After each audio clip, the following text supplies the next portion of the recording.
Chris Buescher steals a win from Martin Truex Jr. in Michigan. And by the way, if you didn't know it, Ford is back. Let's talk about it. Coming up next.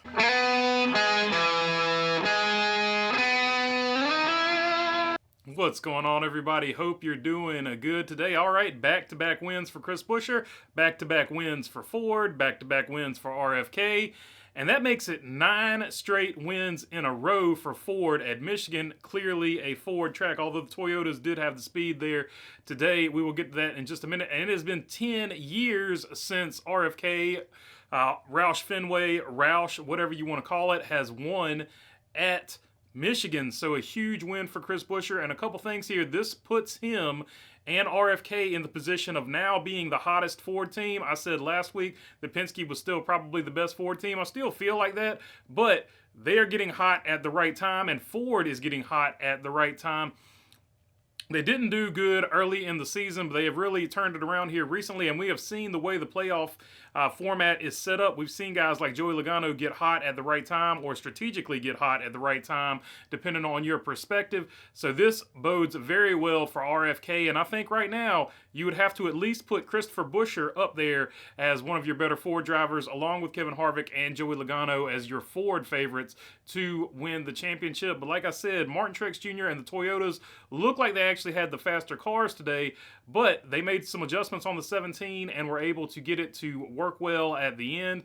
So Martin Truex Jr. by far probably had the fastest car, but Christopher Buescher and RFK figured out a way to steal one and keeps Ford's streak of 9 straight going. All right, let's look at who had a good race and who had a bad race. Good race for Christopher Buescher, obviously finishing in the top 10. Martin Truex Jr. had a good point today overall. He accumulated as many points as he wanted to, trying to get that regular season title to get those extra bonus points for the playoff. 55 points overall, scored the most points on the day. Denny Hamlin finishes third here. Good race for him. Brad Keselowski, that's a top 5. 2 top 5s for RFK, by the way, as well. So Brad Keselowski there in 4th. Kyle Larson brings it home 5th, first of the Chevy Brigade. Daniel Suarez there in 6th, bringing it home for Trackhouse. He had a really good run today, too. A lot of speed in that car. Ross Chastain, his teammate, so 2 top 10s for the Trackhouse guys. Kevin Harvick finishes 8th, continues his great, just solid Kevin Harvick type season, right? Ryan Blaney finishes 9th, had a pretty good car here today as well. Eric Jones continues to turn it around for that 43 car team. I've never seen as vastly a difference in teammates as the 43 and the 42. 43 has turned its season around. The 42, and we're not going to get into the Noah stuff. I've made a whole video on that. But the 42, performance-wise, continues to be terrible. Obviously, Josh Berry, backup driver, backed it into the wall, which we have seen many times with that 42. So that team is behind the 8 ball. Ty Gibbs with an 11th. He needed that for his points day.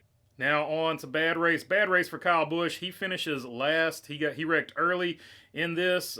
Chase Elliott, bad points day for him. He is now going to have in a winner get in with the last 3 races before the playoffs. He is now in winner get in situation. William Byron had a good car. He also wrecked. Josh Berry, his fill-in role in the 42, he wrecked. Alex Bowman had a good car, got stage points in both stages, but then ends up wrecking. And you'll notice a trend here, all Chevrolets. So it was a bad day for Chevrolet as well. 30th place here, Tyler Reddick. Tyler Reddick had a car that definitely was either top 5 or top 10. The tire issues, the right rear tire issues, or whatever was going on with him. Bad day for him. And 26th place, A.J. Allmendinger, bad day for him. He's on that playoff cut line or was trying to get in, so bad day for him. And Michael McDowell finishing 24th, also not a good day for him.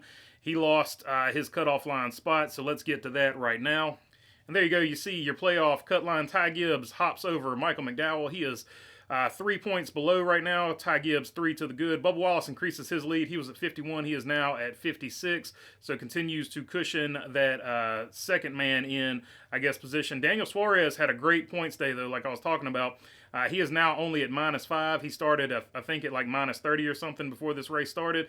-24 for A.J. Allmendinger. So like I said, he fell down, and Alex Bowman is now -44. So looking like basically a 3-car, unless something crazy happens with Bowman here, and he gets a win. Looking like a 3-car shuffle or a 4-car shuffle if you include Ty Gibbs for that last spot between Allmendinger, Suarez, McDowell, and Ty Gibbs. But that's all I got for you on this one. Just wanted to get a quick one out. If you got a question, comment, or anything like that, leave it down in the comments section.